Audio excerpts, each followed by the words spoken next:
지금 많은 분들의 세간을 뜨겁게 만들고 있는 게 바로 손준호 선수 사태가 아닌가 싶습니다. 자, 손준호 선수. 축구를 잘 모르시는 분들은 모를 수도 있는 선수인데요. 이 손준호 선수가 중국 리그에 진출해서 많은 관심을 받고 있던 선수인데 최근 중국 축구협회에서 국제축구연맹의 영구 제명 징계 통지가 쏟아졌습니다. 당연히 손준호 선수는 억울하다는 입장을 표했는데요.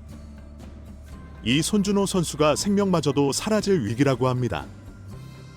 중국 매체에서는 불법 이득을 위해 승부를 조작했다고 보도했기 때문입니다. 그래서 중국 축구협회에서는 영구 제명 중징계 입장을 표명했는데 왜 이것이 지금 연일 스포츠 뉴스 2등을 차지하고 있을까요?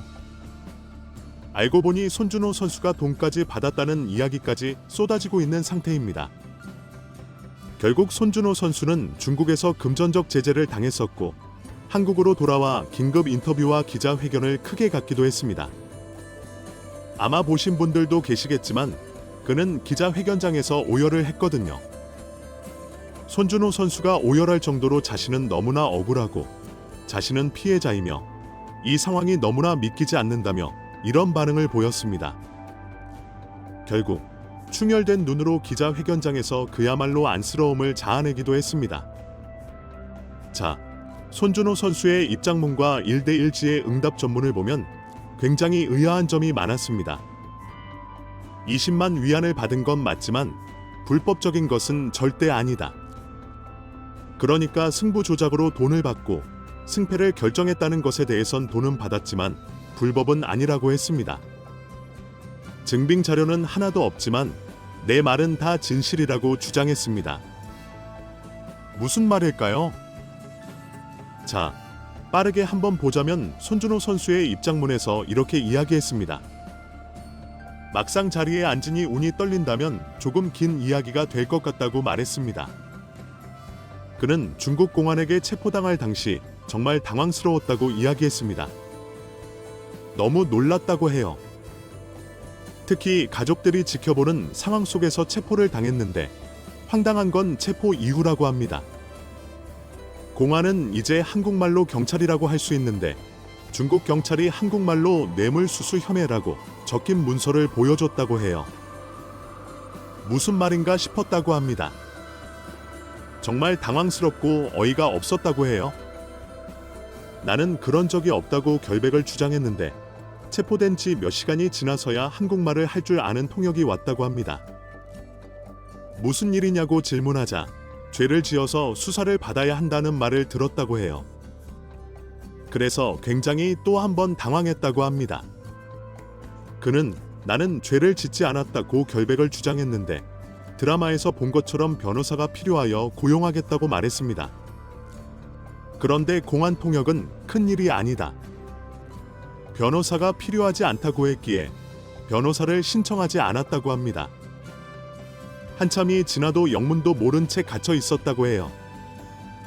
갑자기 어디로 이동해야 한다며 자신을 끌고 갔고 그곳은 구치소였다고 합니다. 그곳에 도착하여 조사가 시작됐는데 말도 안 되는 혐의를 제시하며 이를 인정하지 않으면 너의 아내가 외교부를 통해 체포되어 네가 있는 구치소로 잡혀와 같이 조사받을 것이라고 했다고 해요. 그리고 핸드폰 속에 자신의 딸과 아들을 보여주며 아이들은 무슨 죄냐? 엄마까지 이곳으로 오면 아이들은 어떻게 지내겠냐? 아빠가 보고 싶지 않겠냐? 며 빨리 죄를 인정하라고 강요했다고 합니다. 중국 공안은 다시 한번 제안을 했다고 해요. 지금이라도 혐의를 인정하면 15일 이후에 빠르게 나갈 수 있고 너는 외국인이기 때문에 외교 문제도 있어 보석도 가능하다고 회유했다고 합니다. 손준호 선수는 몇 번이고 정말이냐고 물어봤다고 해요. 그러면서 3주가 흘렀다고 합니다. 가족이 한국에서 신청한 변호사와 처음 접견했지만 변호사는 내가 혐의를 인정했기 때문에 어떤 것도 할 수 없다. 사실만 말해야 도와줄 수 있다고 했다고 해요. 그래서 다 이야기했다고 합니다. 변호사는 잘못도 없는데 왜 혐의를 인정했나? 사실대로 얘기하고 진술을 번복해라라고 조언했습니다. 그 얘기를 듣고 스스로 한 행동이 심했다고 후회했습니다. 단지 빨리 나가고 싶다는 생각, 하루빨리 가족에게 돌아가고 싶은 마음에서 그렇게 했다고 해요. 한국에서 기자회견 등을 통해 고소를 진행하는 게 어떻겠냐고 가족들이 말하자 중국 변호사는 그렇게 되면 우리는 손준호의 변호 활동을 할 수 없다. 그렇게 되면 남편이 혼자 재판에 서야 한다고 답했습니다. 이렇게 주고받았다고 해요. 결국 정부나 대한축구협회의 도움을 요청하지 않고 개인적인 차원에서 해결하고자 했다고 합니다. 조금 이해가 안 되는 부분이죠. 진술을 번복하자 당연히 중국 측에서는 반박했고 계속하여 무혐의를 주장하자 증거들을 제시했는데 그 증거는 서명이 없었다고 합니다. 중국 측에서는 혐의 인정을 강요하고 압박했다고 해요. 수개월 동안 몇 번의 조사밖에 받지 않았다고 합니다. 공안 조사 단계에서 수사 과정 영상을 보여달라고 변호사를 통해 신청했지만 거부당했다고 합니다. 대답은 공안은 조사 영상만 가지고 있지 음성 내역은 가지고 있지 않다. 그들이 당당하다면 음성 파일을 공개하며 대한민국 국민이 어떤 식으로 조사를 받았고 어떻게 자백을 받아냈는지 봤으면 한다고 결백을 주장했다고 합니다. 그들에게 증거란 초기에 있었던 압박 수사를 통한 자신의 거짓 자백뿐이었다고 해요. 이후의 조사 내용은 무의미한 내용의 반복이었으나 바뀌었다고 합니다. 그러던 어느 날 여러 차례 수사를 받으며 이제 재판을 빨리 받아야 한다. 집에 가고 싶지 않냐고 했다고 합니다. 결국 접견이 이루어지고 있던 상황이었고 결국 작은 하나라도 인정해야 풀어준다고 했다고 해요. 그래서 생각해보겠다라고 했고 변호사의 의견을 듣고 며칠 후 다시 한번 판사와 고위 간부로 보이는 사람을 만나 내게 20만 위안을 받았다고 인정하면 수일 내에 석방해주겠다고 했습니다. 그래서 한국으로 돌아가서도 축구선수 경력을 이어갈 수 있게 도와주겠다고 거래를 제시한 듯 말했다고 해요. 이건 손준호 선수의 주장일 뿐입니다. 축구 선수이기 때문에 승부 조작이 엄청난 불명예라는 걸 알고 있지만 리그에서 뛸 때부터 승부 조작 교육을 받았고 선수에게 치명적이라는 것을 알아서 인정할 수 없다고 하자 승부 조작이 아니라 개인 간의 금품 수수 혐의라고 판사가 얘기했다고 해요. 내가 한국에서 선수 생활을 하는데 아무 문제가 없다고 합니다. 그런데 중국에서 뛸 때 한 경기 승리 보너스가 16만 위안이었다고 합니다. 자신의 상식으론 한 경기 승리 보너스로 16만 위안을 받는 선수가 고작 20만 위안을 벌고자 승부 조작을 할 것이라곤 생각하지 않을 거라고 봤다고 합니다. 10개월 동안 엄청나게 좁은 방에서 생활했고 20명이 넘는 고된 환경이었다고 해요. 자, 어찌됐건 중요한 건 마지막으로 판사와 고위 간부가 이 내용은 절대 발설해서는 안 된다. 발설할 시 큰 문제로 삼을 것이다 라고 했다고 합니다. 결국 대한축구협회를 통해 중국 축구협회에 국제 이적 동의서를 요청했고 빨리 발급되어 한국에서 선수 생활을 이어갈 수 있어 기뻤다고 합니다. 여기까지가 지금까지 대응하지 않고 있었던 부분이라고 해요. 이제 와서 이 사실을 밝혔다고 합니다. 그리고 여기에 대한 질의응답이 주고받아지는데 손준호 선수가 김경도, 진징다오 선수에게 왜 도대체 20만 위안을 대가로 받았는가 물으니 승부 조작에 한 번도 가담한 적이 없다. 승부 조작이 아니다. 자신에게 돈을 준 친구는 소속팀에서 유일하게 한국말로 대화할 수 있는 선수였다. 가족들이 왔을 때 정말 잘 챙겨줬고 사이가 돈독해졌고 가족 간 선물도 주고받으며 2년 6개월 동안 정말 친하게 지냈다고 합니다. 그러다 보니 돈 거래도 했다고 해요. 돈이 필요한 순간 빌려줬고 승부 조작이 아니고 불법도 아니고 친구 간의 돈 거래였다고 합니다. 이상하죠? 돈은 받았지만 승부 조작은 아니다. 무죄라고 증명할 구체적인 물증이 있냐라고 이야기를 하자 2년 6개월 동안 두 사람은 돈독했고 금전적인 거래가 여러 차례 있었다. 서로 선물도 주고받았다고 하면서 사실 돈을 안 받았다고 증명할 방법이 없었다고 합니다. 희한하죠? 결국 그 과정에서 두 사람 사이에 오간 돈이 얼마나 되냐?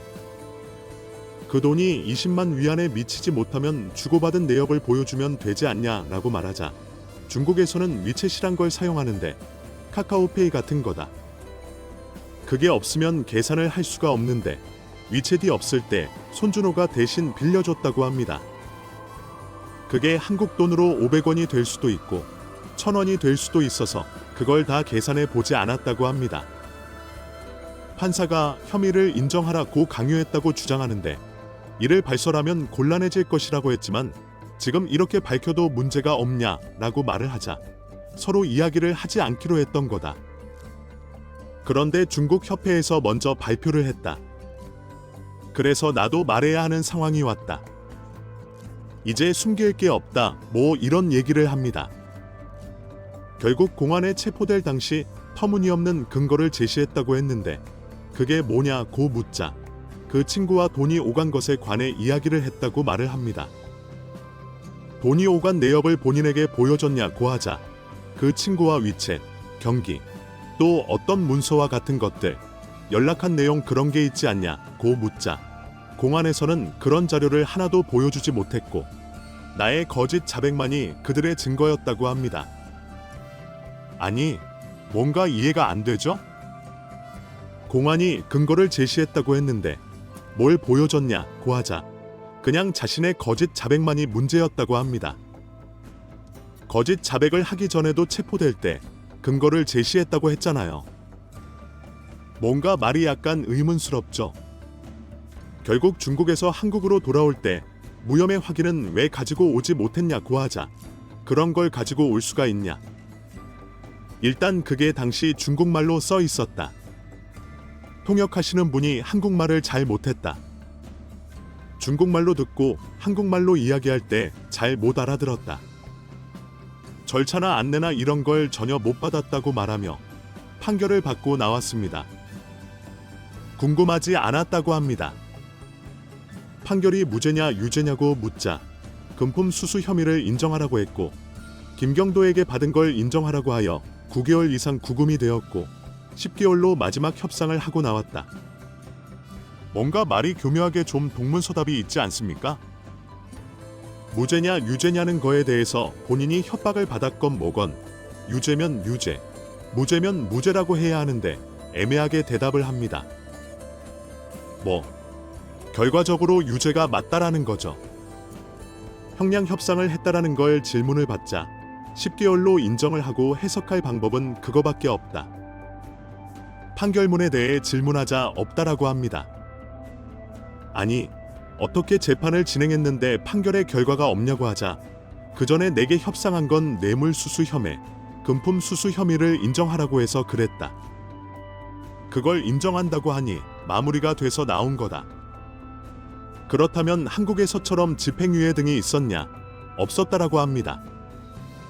아니, 그러니까 돈도 받았는데 중국 측에서는 판결문도 받지 못했다. 굉장히 의아하지 않습니까? 결국에는 중국에서 금품 수수를 인정했다면 어쨌건 결과적으로 승부 조작에 가담한 거 아니냐. 단 한 번도 나는 인정하지 않았다라고 말을 합니다. 중국 협회가 발표한 걸 보니 황당했다고 해요. 제 이름이 안 들어갈 것으로 생각했는데 여러 선수 이름 중에 승부 조작, 불법 배팅, 뇌물 수수 혐의 등을 다했다고 안 올라와 있지만 승부 조작에 관해서 자신이 포함되어 있다는 게 황당했다는 겁니다. 그런데 뇌물 수수 혐의는 대가가 있어야 인정받을 수 있지 않냐. 공안에서는 이 금품에 대한 대가가 무엇이라고 강요하며 자백을 받아냈냐고 하자 친구에게 받은 그 돈을 안 좋은 쪽으로 엮었다고 합니다. 그럼 어떤 대가로 금품 수수 혐의를 인정했나? 돈거래 내역을 보고 그냥 받았다고 인정했다고 해요. 그런데 그 친구가 그 돈이 승부 조작에 들어간 돈이라고 한 것 같다. 개인 간 연락을 한 게 없다라고 말을 합니다. 승부 조작이 계속 언급됐는데 승부 조작이란 해당 경기가 있어야 하지 않냐. 공안이 제시한 승부. 다음 영상에서 이 이야기의 두 번째 부분을 보도록 하겠습니다.